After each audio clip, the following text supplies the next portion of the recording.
Welcome. I would like to welcome you to episode 398 of the Unpopular Podcast. This is the man, the myth, the legend, Jalen Hunter. And here at the Unpopular Podcast, I'm not really asked you to agree with me. I'm asking you to hear me out.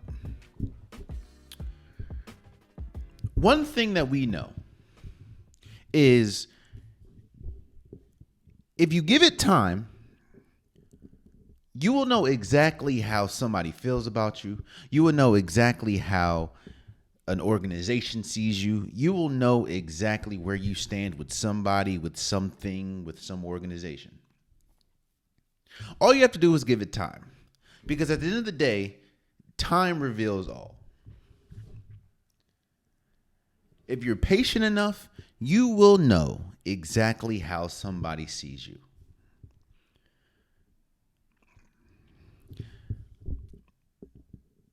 We're at the NFL Conference Championship. It's tomorrow. And with that means that there are a bunch of teams that obviously didn't either make the playoffs, didn't make the conference championships, and with that comes a bunch of coaches getting fired. Usually there's about 6 to 7 head coaching vacancies at the end of every season because some coaches may not have met the organizational goals. Some coaches maybe are retiring. You never know. Some coaches may just get a new job. You never know. But what we do know is at the end of the year, there's about 6 to 7 new head coaching candidacies yearly. And this year was different than most. This year was different than most, not because obviously there were a good number of teams that were looking for a new head coach, but this year was different. This offseason was different, or this coaching carousel was different because of the names on this carousel and names that we're not used to seeing be available. Let's say that. Now, I talked about the difference in how we view Bill Belichick and his departure from the New England Patriots and how we view Nick Saban and his retirement from the Alabama Crimson Tide. And how those situations, while they look a tad bit similar, they are drastically different in how they're perceived leaving the door, how they were perceived during their tenure, and what could happen moving forward. And one thing that I said was, the reason Bill Belichick and the New England Patriots are here is because of rigidness. And being rigid, especially in a free-flowing market, which is the NFL at times, that's not going to work all the time. There's a difference between being rigid and stubborn and being, or for lack of a better term, standing quote unquote 10 toes on winning principles. I'm never going to disrespect Bill Belichick in a sense of, I know what he's done. I know his track record as far as accomplishments, accolades, is second to none in the NFL. But as we sit here today,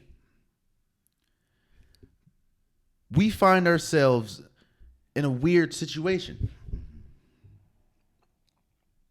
You see, the name Bill Belichick obviously rings bells. The name Bill Belichick is synonymous with winning. It's synonymous with Super Bowls. It's synonymous with championship pedigree. It's synonymous with dynasties. But one thing that has been said is there are certain times when the past does nothing for you in the present. And that's what we're seeing with Bill Belichick. I started this by saying that there was a bunch of head coaching jobs available. The Patriots needed a coach. The Titans needed a coach. The Chargers needed a coach. The Panthers needed a coach. The Falcons needed a coach. The Washington Commanders needed a coach. The Seattle Seahawks needed a coach.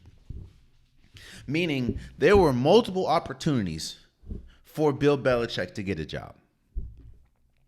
And there was multiple teams that could have put their name in the ring to get a coach that was in charge of a dynasty. Yet and still, as we sit here today, Bill Belichick is one of a few coaches that still do not have a job. The New England Patriots took Gerard Mayo. Obviously, that wasn't going to work, seeing as though the Patriots and Bill Belichick parted ways. The Titans, that had someone that was under the Bill Belichick tree and Mike Vrabel, they went with Brian Callahan. The Chargers, who was looked at to be one of the best options as far as head coaching because of Justin Herbert and the young talent that he is, they went with Jim Harbaugh. The Panthers, a totally rebuild opportunity for Bill Belichick. They had Bryce Young. They're one of the youngest teams in football. They went with Dave Canales. I know I said your name wrong. Sorry, I apologize. The Atlanta Falcons, the team that we thought was in the driver's seat to get Bill Belichick. He had a second interview with them. Things seemed to be looking to be Bill Belichick's job. They went left and got Raheem Morris, which I think was a fantastic hire. Meaning, there's 2 head coaching positions available. The Washington Commanders and the Seattle Seahawks. And there are still a bevy of names that would be suitable for those jobs, including Bill Belichick, including Mike Vrabel, including Pete Carroll. If you wait long enough, you will see how somebody feels about you. And I mean that in this context, in a way of, we know who Bill Belichick is. We know what Bill Belichick has done. And you would think that alone would warrant anyone to want Bill Belichick, to want a coach that has coached a dynasty. But you know what I think is funny about that? I think it's very interesting how we discuss Bill Belichick. Now, again, none of this is hate. I don't want this to come across as hate. I don't want this to come across as me being disrespectful. This is me being honest. But it's always interesting how we discuss Bill Belichick. And I don't remember who said it, so I apologize for not being able to give you credit. But it's interesting how we describe Bill Belichick, because when we talk about just the New England Patriots, we always talk about how you kind of look at the dynasty as a percentage pie, right? And you look at it as half of it was Bill Belichick, half of it was Tom Brady. That's only viewed like that when discussing the Patriots. But when we talk about Bill Belichick as far as, trying to go to a new team or trying to get a new head coaching job, it's always, Bill Belichick has 6, 7, 8 championships. You never really hear about Tom Brady. I think that's very interesting. But also, like I said, it's very interesting how we discuss Bill Belichick and what we tend to bring up. You see, I'm one of the people that look at the whole scope of it before I just start hammering in on a point. Yes, Bill Belichick was the coach of a team that was a dynasty. Yes, Bill Belichick is one of the greatest coaches in NFL history. But there's also things that come with Bill Belichick that teams might not want. For instance, Bill Belichick has shown he is not great when it comes to the draft. Or let me back up. Bill Belichick hasn't shown the ability to be a great front office person, a great GM type situation. Because you look at what happened when Tom Brady left the New England Patriots, how poor they looked, and how some of the decisions from the front office, some of the draft decisions, some of the decisions directly involved with Bill Belichick was head scratching, to say the least.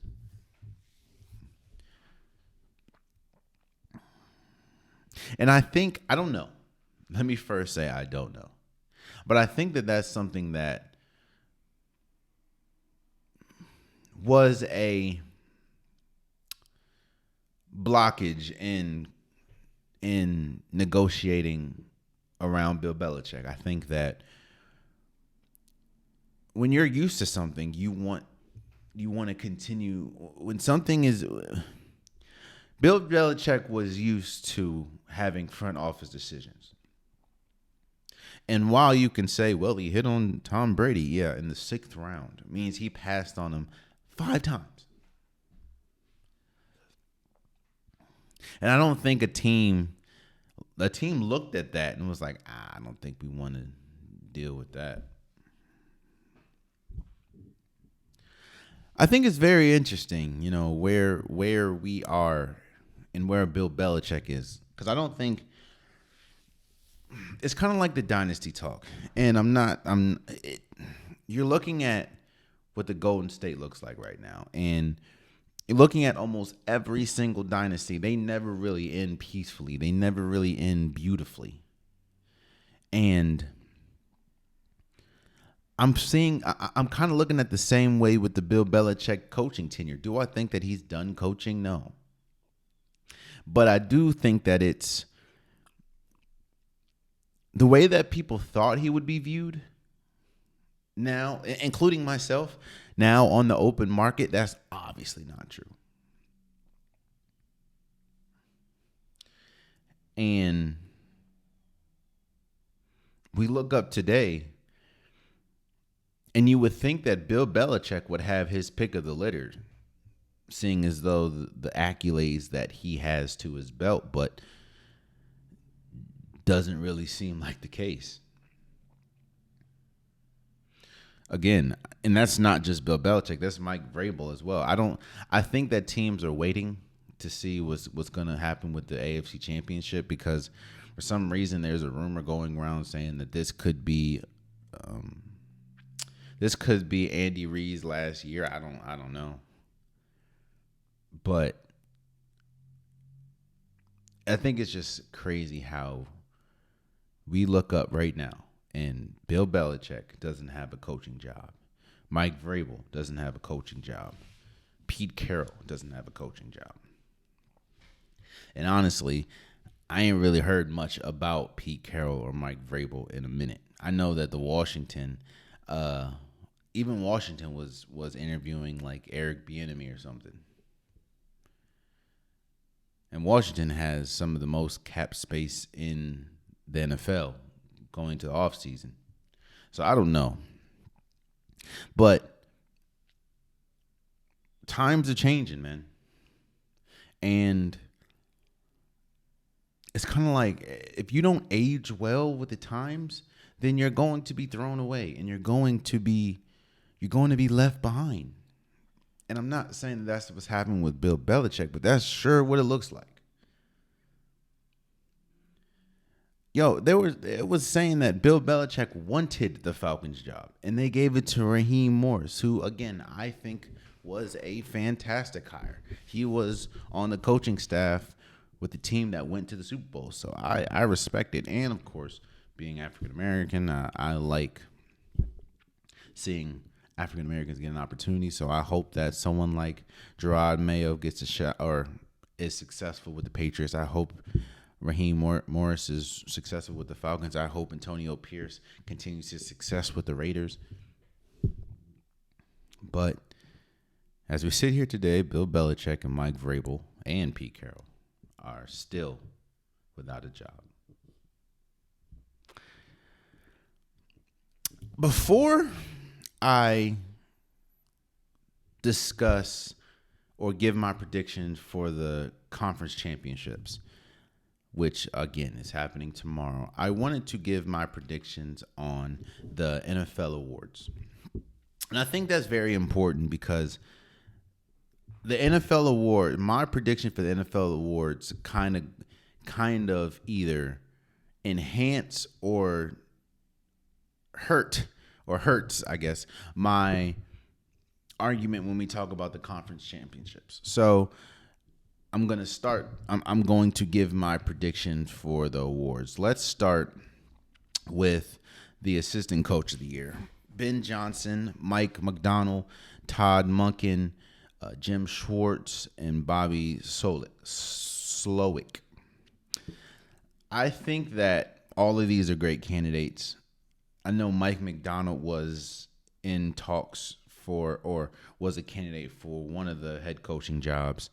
Todd Monken, it was a slow start to say the least, but he has completely transformed this Ravens offense alongside Lamar Jackson. But I'm going to have to go with Ben Johnson. Nobody, especially looking at how, the Lions went 3-13 Dan Campbell's first year. And it didn't look good. It didn't look promising. There was parts of it that looked okay, but it didn't look like it was going to be a successful tenure for Ben Johnson and this Lions team. But if you look now, they are 1-1 away from going to the Super Bowl, a place they have never been in their franchise history.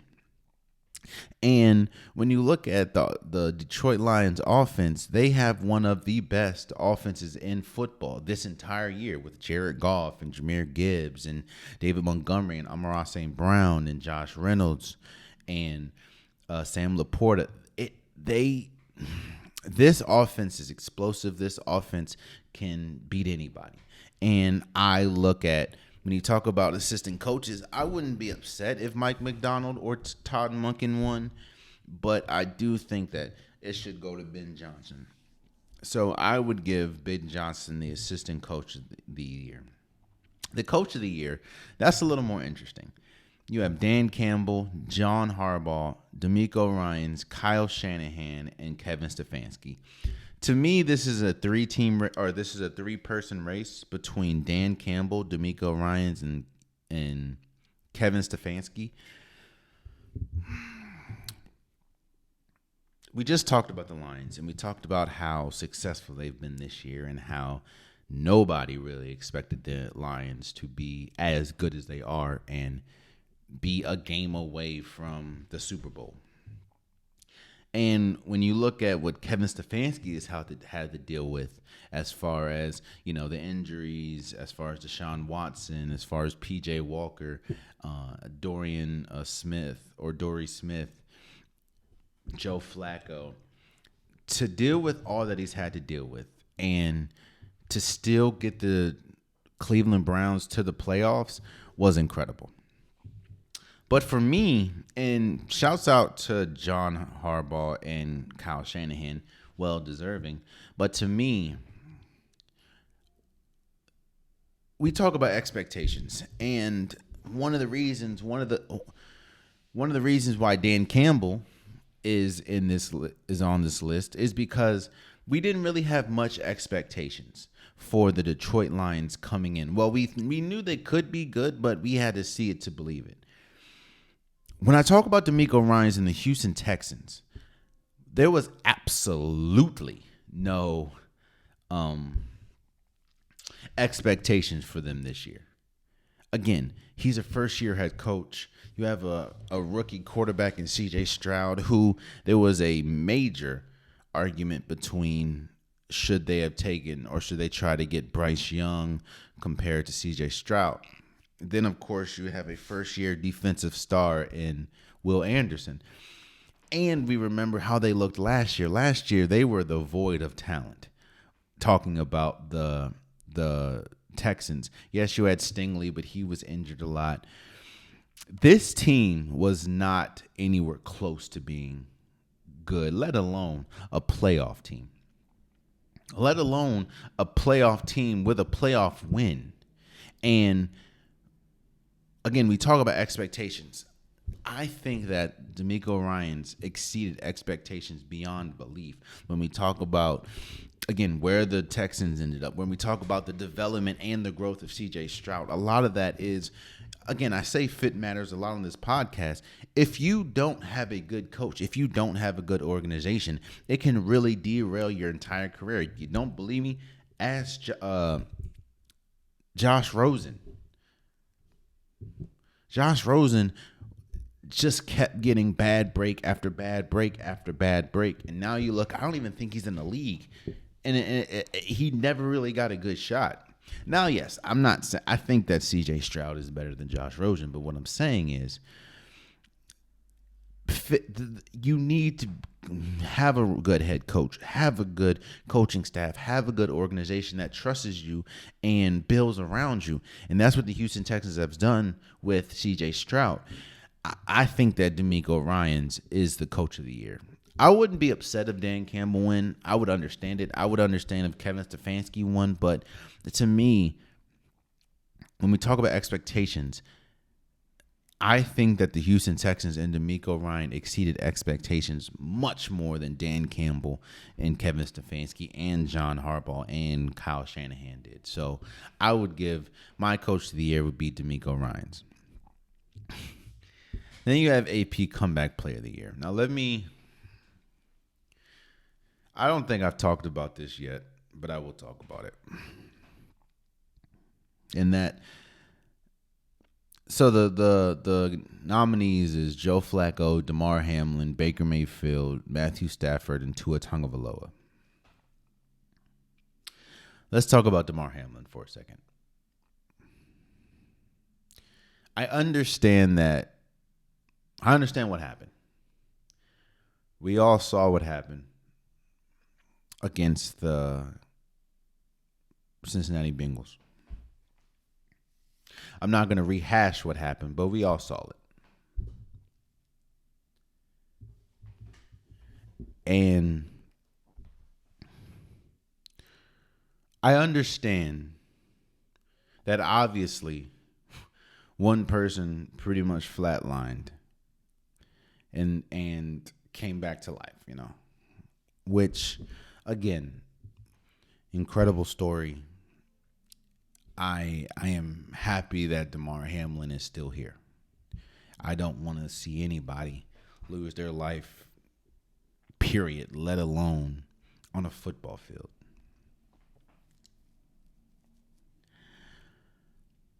And I understand when we talk about that, obviously, when we talk about where they were to where they are, obviously the comeback, yes, one person obviously damn near actually died and came back. So in that sense, I understand. But when we talk about Comeback Player of the Year, this is challenging for me because I'm not looking at this award from a life and death situation. I'm looking at this as a production situation. I'm looking at this as what have you done on the field, seeing as though this is an NFL award. If this was a life award, then yes, I wholeheartedly think that DeMar Hamlin deserves this award. And as we talk today, it looks like he's the front runner, which I get. But I just look at DeMar Hamlin, I think only played like 4 snaps the whole season.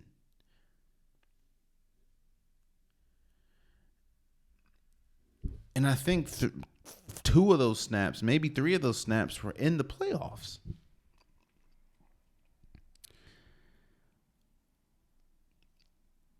If I were to do a comeback play of the year, I would look at what the award has been, and that's obviously from one year to another as far as on-field production.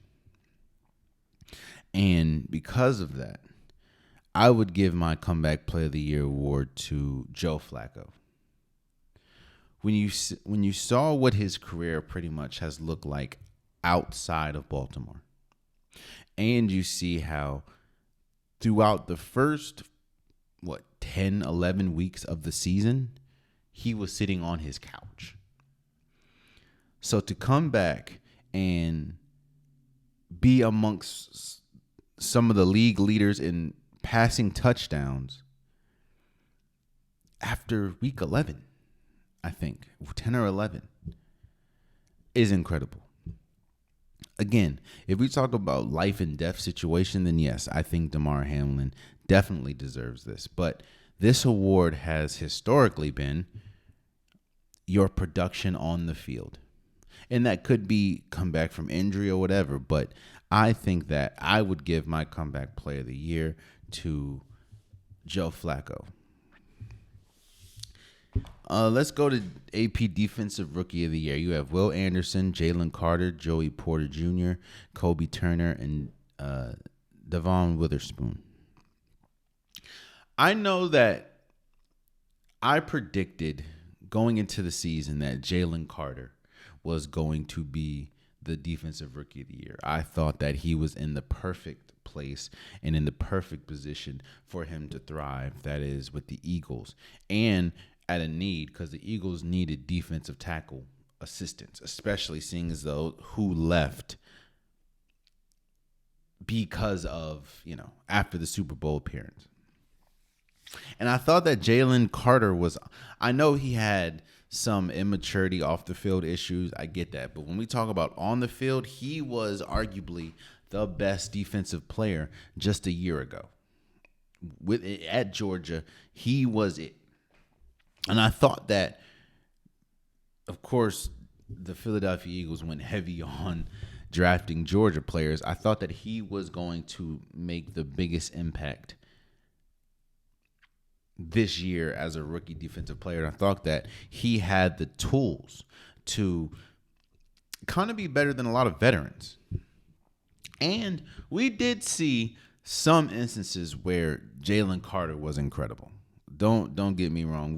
There were instances where Jalen Carter just was a man amongst boys, But when we look at the collapse of the Eagles, and we look at just how bad this Eagles defense has been majority, if not all of the year, it's hard for me to pick anybody to be defensive anything of the year from the Philadelphia Eagles. I think that Jalen Carter had a respectable season, but I can't pick him over Will Anderson, and that's who I have as Defensive Rookie of the Year. Again, and it goes back. I just view the Texans very high because, again, it's about expectations. I'm gonna stop saying nobody. I did not think that the Houston Texans can reach the heights that they reached this year. And I knew that Will Anderson was going to be good, but I just didn't think he was going to be a defensive anchor the first year. Yes, we've seen it before, so I'm not saying it couldn't happen, but I just didn't think, especially when you look at him being in the AFC, especially when you look at some of the teams and defenses that's in his division, I just didn't see it.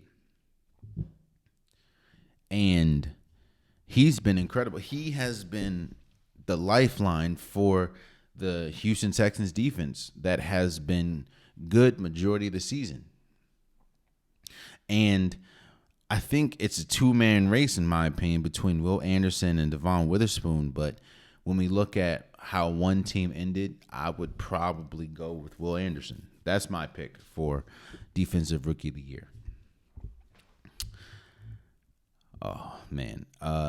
You have, in my opinion, the toughest decision, and that is AP Offensive Rookie of the Year. You have Jahmyr Gibbs, Sam Laporta, Puka Nacua, Bijan Robinson, and CJ Stroud. Let me first give a shout out to everyone on this list. I think that we talk about this a lot. We talk about how things change, and we talk about the evolution of sports and how sports today looks drastically different than sports did last or the yesteryear. And how players are bigger, faster, stronger, smarter coming into the league. And when you look at someone like Jahmyr Gibbs, Sam Laporta, they are key, integral pieces to the Detroit Lions offense. And without them, the Detroit Lions may not be here. And that's even with a great second option at the running back position, or more of a power option at the running back in David Montgomery. And that's even with Amon-Ra St. Brown at the wide receiver, or Jameson Williams at the wide receiver. Jahmyr Gibbs and Sam Laporta. Sam Laporta has emerged as one of the best tight ends in football. And it's been incredible. But one of the reasons why I said that this category to me is one of the hardest is because I'm fighting between two people. I'm fighting between Puka Nacua and CJ Stroud.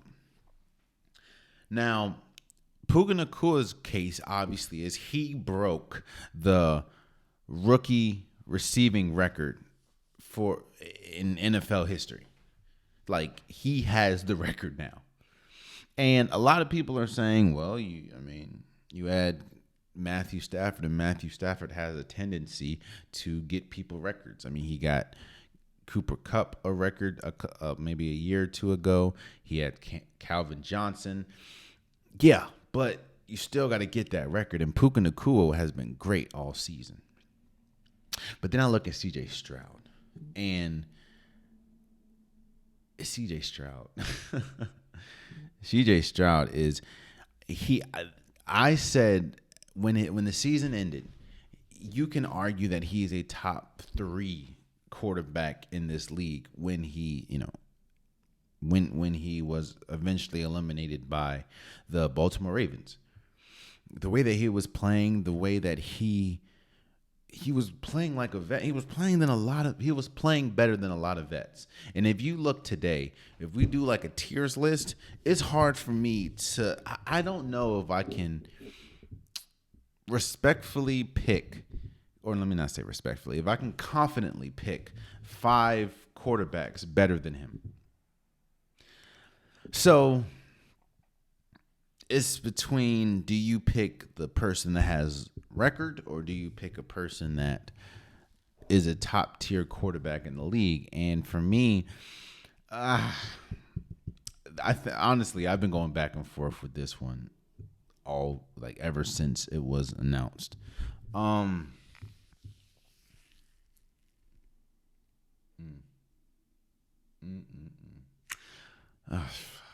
man, I'm gonna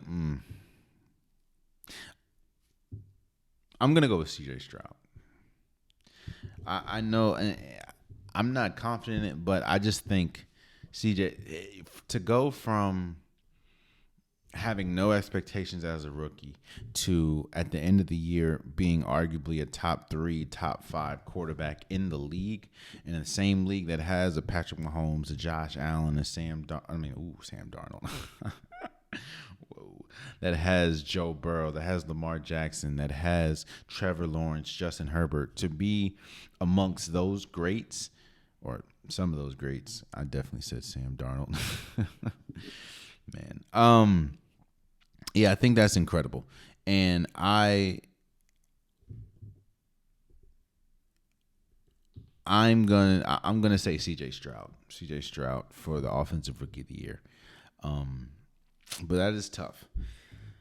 Offensive player, the AP offensive player of the year. You have Tyreek Hill, Lamar Jackson, CeeDee Lamb, Christian McCaffrey, Dak Prescott. Now, historically, this has been the non-quarterback award. Historically, the MVP has gone to the quarterback, and the offensive player of the year has gone to the person that probably could have won MVP but wasn't a quarterback. I mean, I know a couple years ago, maybe even last year, I think we saw Derrick Henry win it. This is usually the award that gets it. And because of that, I have Christian McCaffrey. I really wanted to see Tyreek Hill get that 2,000-yard mark. He did become the first player, I think, in NFL history that has over 1,700 yards with in 2 consecutive years. But if he would have got that 2,000 yards mark, I would have not only made him the offensive player of the year, I do think that he should have had a hand in the MVP if he would have got that. And I think that the MVP, I'm going to give the MVP in a second, but Christian McCaffrey has been not only the best running back in the league this year, he has been the best player for the best team in the NFC all season. I know he missed 2, maybe 3 games, but Christian McCaffrey has put himself on a historic plane. He's put himself on a plane where you can argue he's a top 3 to 5 running back we've ever seen.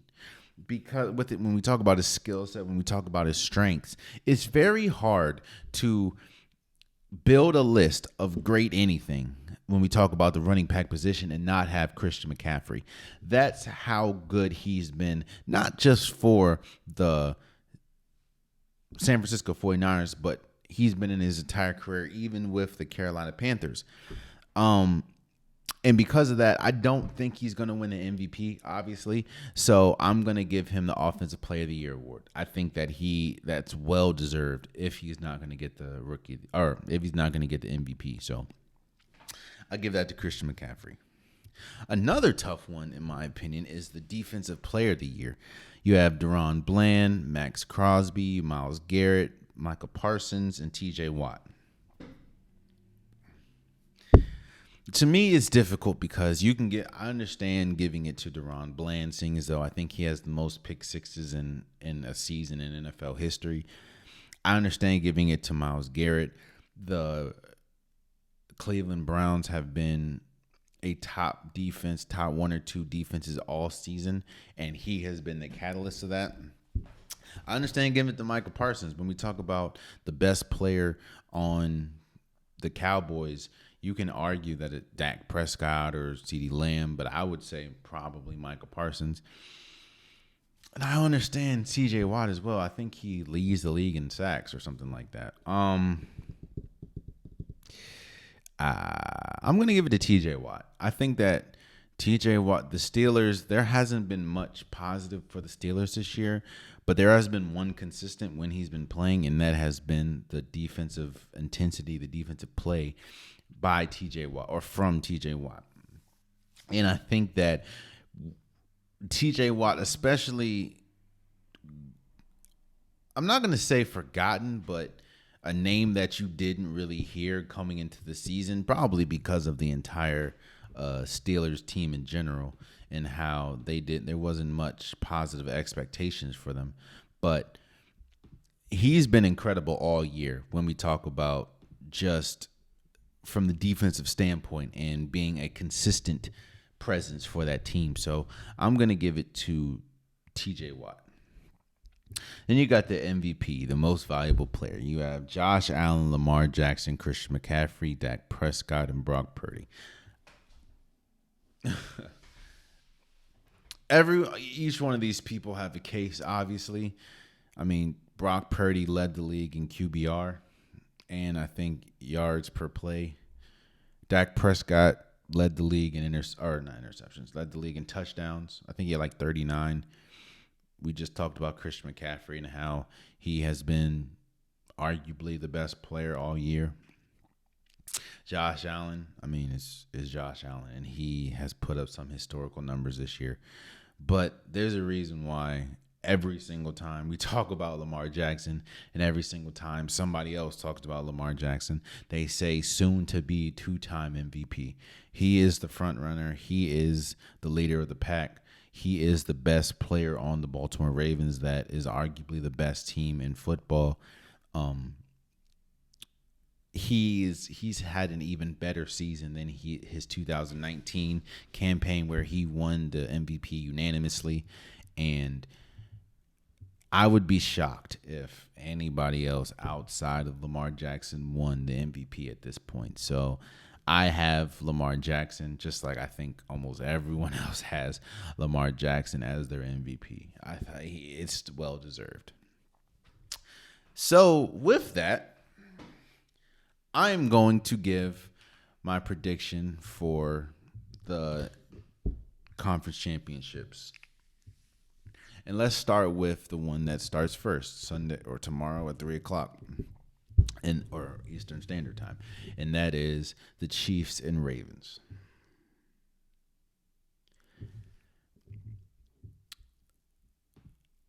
This is, how someone's great?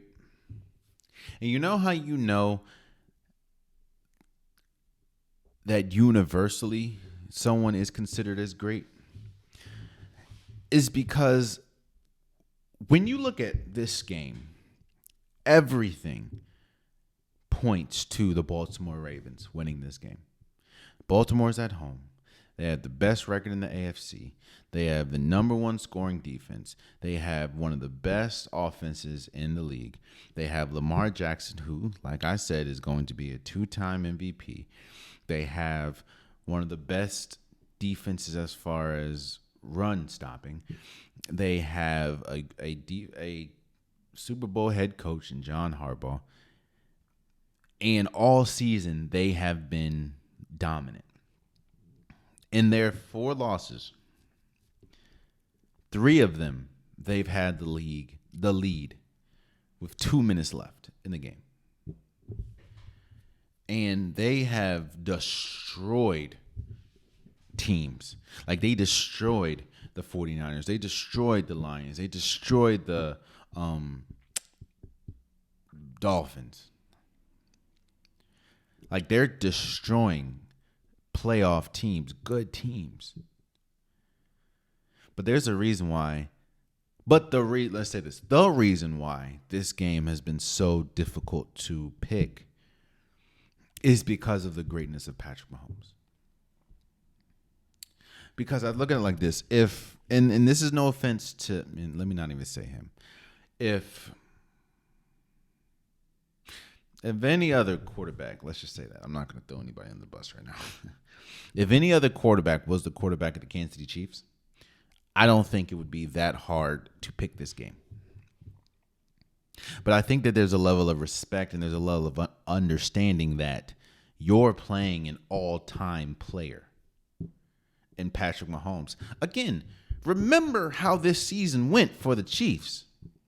They led the league in drops. All year it's been, this Chiefs team is not that good offensively. This Chiefs team, there's connection problems between Patrick Mahomes and his receiver core. That wasn't a 1 or 2 week thing. That was all year. All year there's been Travis Kelce hasn't, even though he is a Pro Bowler, he hasn't looked as great as he's been in past years, obviously because of age.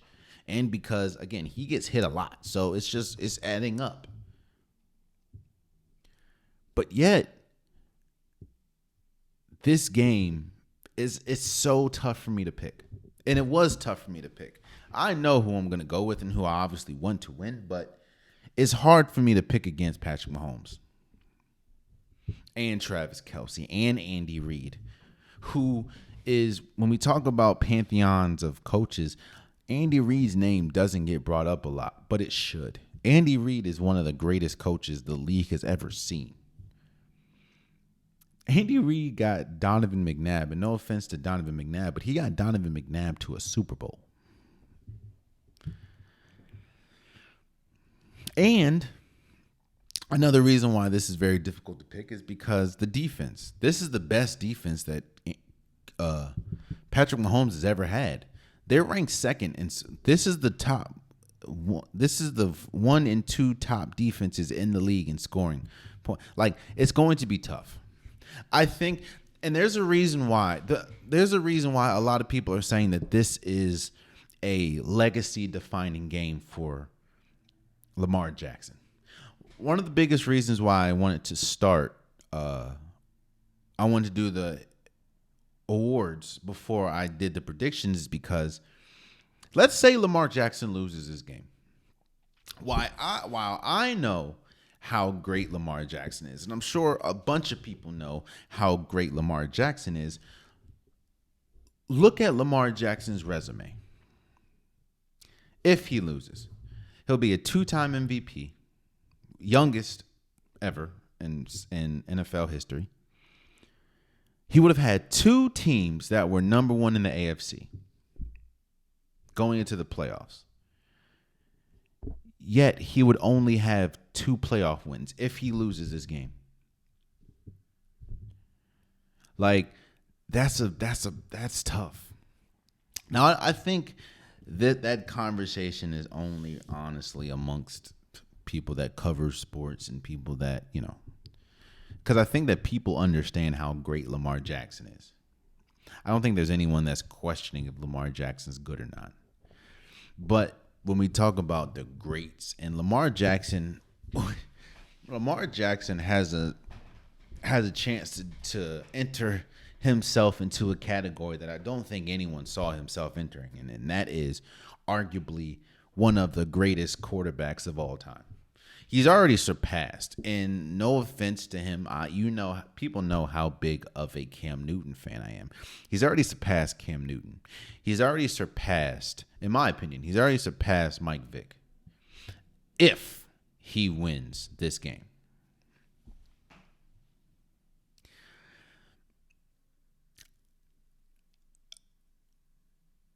It's so difficult because, man, do I lean on the greatness of Patrick Mahomes or do I lean on what I've seen all season from the Ravens? Again, the Ravens have throttled teams. Like, it ain't been close a lot of times.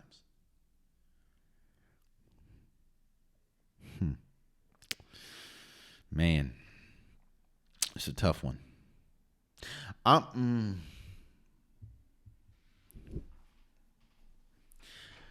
What Todd Monken has done to this Ravens team and this Ravens offense is it's made them unpredictable.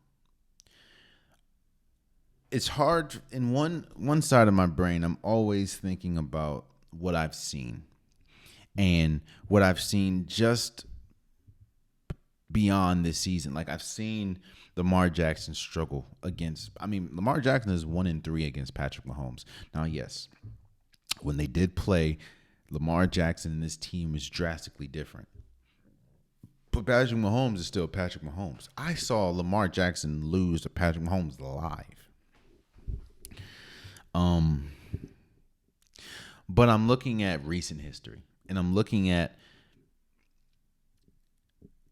the Ravens. I understand the quality of opponent is different, but the Ravens look drastically different that second half against the Texans.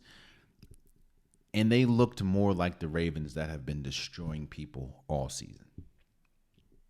And the Chiefs, if it wasn't for Josh Allen and if it wasn't for a couple bad throws and a couple bad decisions from the Bills and dropped balls from the Bills, there's a good shot that we could be talking about Josh Allen going against Lamar Jackson. I'm going to go with the Ravens. I'm going to go with the Ravens because I've seen the Ravens destroy playoff teams. Now, obviously, they're not here and they don't have Patrick Mahomes at the helm. But I think that what's so helpful. While I pick this team, I picked the Baltimore Ravens to win, and I think that Lamar Jackson is going to have to be great. I think that it's more important for the defense to be good. The defense, the last thing you want, I think that this game is going to be a much lower scoring game than a lot of people anticipate because of how good both of these defenses are. And I think if the Baltimore Ravens defense that has a bevy of players, and I'm interested to see if Marlon Humphreys plays, because we do know that Mark Andrews, who is an all-pro tight end, one of the best tight ends in the league, who hasn't played in about 2 months, he is going to play. So that just adds an incredible weapon to Lamar Jackson in this Ravens arsenal. But I think that it's very important that this Baltimore Ravens team you don't want to get into a shootout with this team. And I said this, if this turns into a shootout, that most certainly benefits the Kansas City Chiefs. Not saying that Lamar Jackson can't win a shootout, but you do not want to go into a shootout with Patrick Mahomes. I don't care who his wide receivers are. This defense is going to have to be great. Kyle Hamilton's going to have to be great. Roquan Smith, Jadeveon Clowney, they're going to have to get to the quarterback. Patrick Queen. So, and the thing that's kind of give me more confidence about the offense is I saw Lamar Jackson play without Mark Andrews most of the year, and how Isaiah Likely has emerged, and how Lamar Jackson has been able to lean on not just him but majority of his receivers, whether that's Zay Flowers, Nelson Aguilar, Odell Beckham Jr. I'm going to go with the Baltimore Ravens. I think that Lamar Jackson has to be great, don't get me wrong, but I think when I look at the team aspect, the Ravens are better than the Kansas City Chiefs as a team. And I think that Lamar Jackson, he just has to do enough to win. That's what I think. So I'm going to go with Lamar Jackson and the Baltimore Ravens to beat the Kansas City Chiefs in a close one. I'm going to say 31-27. This one was a little more difficult.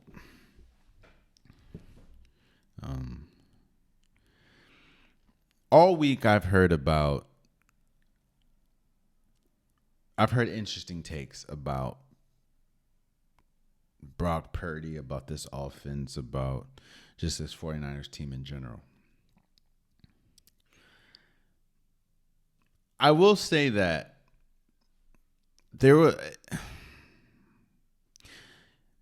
people find ways to enhance their argument. That's the whole point of an argument. That's the whole point of a debate.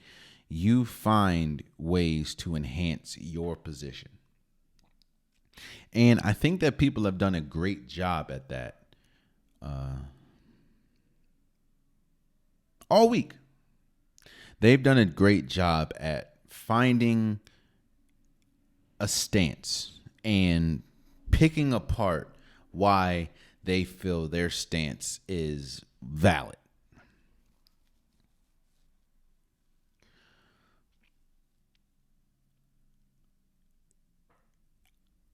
I know that if you look at I'm not a betting person. I don't really do betting much.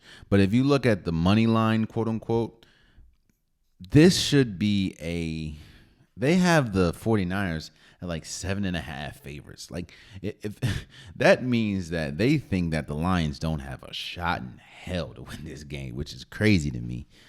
I think that in football, it's about matchups. And there's some times when you can be a better team, you can be a great team, but you run into a poor matchup. You run into a team that may not be as good as you, but matches up well with you, or does something exceptional that you may not be the best at. And I think that is what we're seeing here with this game. The 49ers should win this game. And when we talk about the names, we always talk about the names when talking about the 49ers, Christian McCaffrey or Brock Purdy or George Kittle or Fred Warner or Nick Bosa or Eric Armstead. When you hear the names is what gets you. And the names is what, okay, yeah. They got names. But these last few weeks, they haven't been playing like that, like at all. And like there's a good shot, or there was a good chance that they could and should have lost to the Green Bay Packers. Now, yes, I know that they didn't. They ultimately won, but still. And this Lions team, so we know the weakness. The weakness of the 49ers, a completely healthy 49ers team, is the secondary. And the Lions is a team that throws the hell out the ball.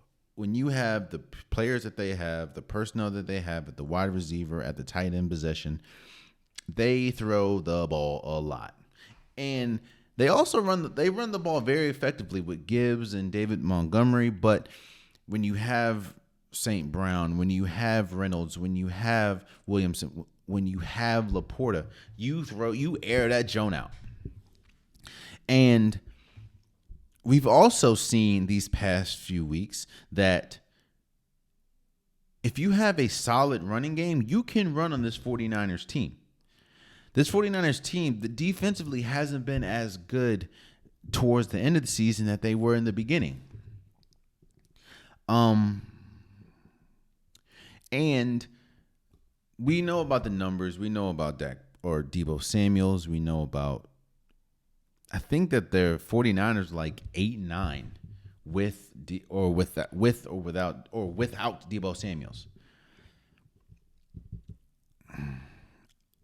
I think that the 49ers should win, but I think that this game is going to be a lot closer than a lot of people think.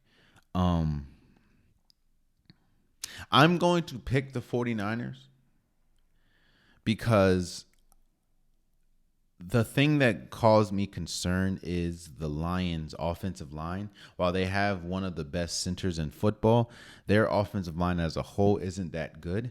And the 49ers, as we know, can generate pressure very well. And the blueprint for Jared Goff is get him rushing, get him, feel uncomfortable, make him make decisions under duress, and you have a good shot. Now, I will say that he has been playing great. He is one of the biggest reasons why the Lions are here. But I'm gonna say the 49ers are gonna win this game. I have the Super Bowl being the Ravens and the 49ers. Yeah. And I think that they're going to lean, which they've done all season, they're going to lean heavily on Christian McCaffrey. And while Brandon Ayuk and Jennings are great wide receivers, they're not Deebo Samuels. And I feel like I'm trying to talk myself out of it. I don't know, man. I think this Lions game is this Lions team is a lot closer to the 49ers than a lot of people are giving them credit for. I know there is a lot of people that's picking them because of the whole Brock Purdy thing, and Brock Purdy versus Jared Goff isn't really a competition, but I'm going to go with the 49ers. I got the 49ers winning, so, we'll see how it is. I wanted to discuss a little bit. Let's move on, and we'll stay on this briefly. The NBA Allstars starters were announced for the both East and West. They're going back to the Eastern Conference and the Western Conference format. I guess they just didn't like how the whole selection thing was going, which is cool. For the Eastern starters, you had the Giannis Antetokounmpo, Joel Embiid, Jason Tatum, Tyrese Halliburton, and Damian Lillard. And for the Western Conference starters, you have LeBron James, Kevin Durant, Nikola Jokic, Luka Doncic, and Shai Gilgeous-Alexander. To be completely honest, I hear a lot of people say, well, Steph Curry was snubbed, or Donovan Mitchell, Trey Young was snubbed, or Anthony Davis was snubbed, or Kawhi Leonard was snubbed. To be completely honest, I only think there was one snub. I I understand why Steph. I understand the case for Steph Curry, and I understand that Steph Curry is still one of the best point guards in the league. However, when you look at the Golden State Warriors, they have underachieved majority of the season. I mean, they're under five. They're like 3 or 4 games under 500 right now. So in that case, and on top of that, Shea Gilgeous-Alexander has had a phenomenal year, and Luka Doncic is averaging like 35 points a game. It's very hard for me to pick Steph Curry over those two, especially at the guard position, seeing as though how they played. Now, I understand if you want to include someone like Kawhi Leonard over LeBron. I get that. I do think that LeBron James, or maybe even Anthony Davis, I do think that LeBron James is a all-star, but I would understand if, seeing as how he's played compared to the fact that he's been very open about, giving the reins to Anthony Davis, and Anthony Davis has had some incredible games. I would understand if you take out LeBron and put in Anthony Davis. But the fact that you have LeBron James, I don't think that's a snub at all. The only person that I think was snubbed is Jalen Brunson. Now, don't get me wrong. I understand that Damian Lillard is a star. Damian Lillard is a star. By name, just name, Damian Lillard is probably the best point guard by name and by historical resume, is probably the best point guard in the East. So I understand that. And I understand that you're on a team that is second in the East right now with the Bucks. But it has not been lost that Damian Lillard and this Bucks team, even though they are second in the East, they have struggled. And Damian Lillard, above all, has struggled. And when you look at how good Jalen Brunson has been, I think that it's criminal that Jalen Brunson is not a starter. I'm almost sure that he's going to be an all-star.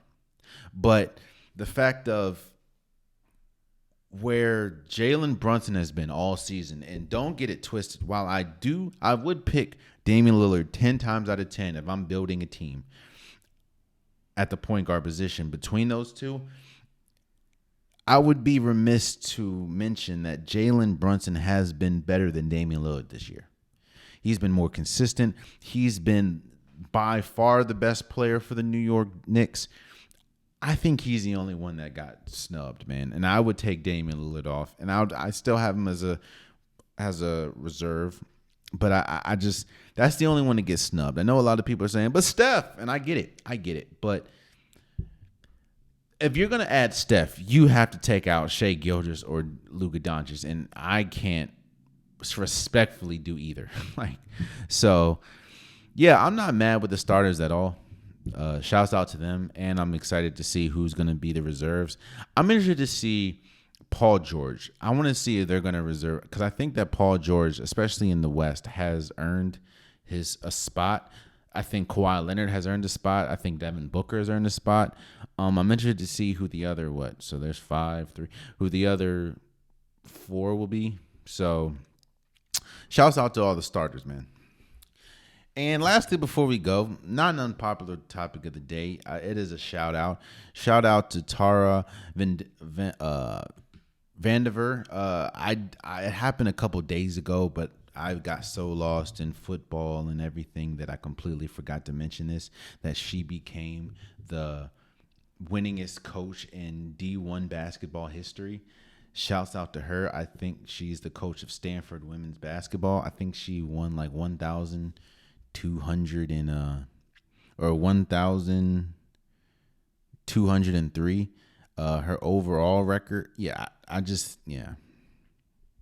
I think that, I didn't want to, it happened about 3 or 4 days ago. So I completely, again, I got lost in the NFL playoffs and everything, and I didn't want to leave without mentioning that she is now the most winningest coach in D1 basketball history. Shouts out there, surpassing Coach K. So shouts out to her. Well deserved. And there you have it, man. That's been today's episode of the Unpopular Podcast. I truly, truly appreciate you guys.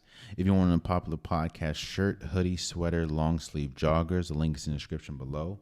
I have multiple different colors, multiple different designs. Get your Unpopular Podcast merch today. Also, please subscribe to the YouTube channel. I'm trying to get as many subscribers as possible. Tell a friend to tell a friend to tell a friend if you like the content. I drop new episodes every Wednesday and Saturday. So if you like it and you're not subscribed, subscribe. Also, if you listen to the DSP, subscribe there as well. Follow there as well, whether that's Apple Podcasts, whether that's Spotify, SoundCloud. I don't think that, I think all of my listeners, all of my viewers are important. So if you do only listen from DSPs, follow. It would mean a lot. Also, follow the socials. Follow Instagram. Follow TikTok. I post reels. I post stories daily.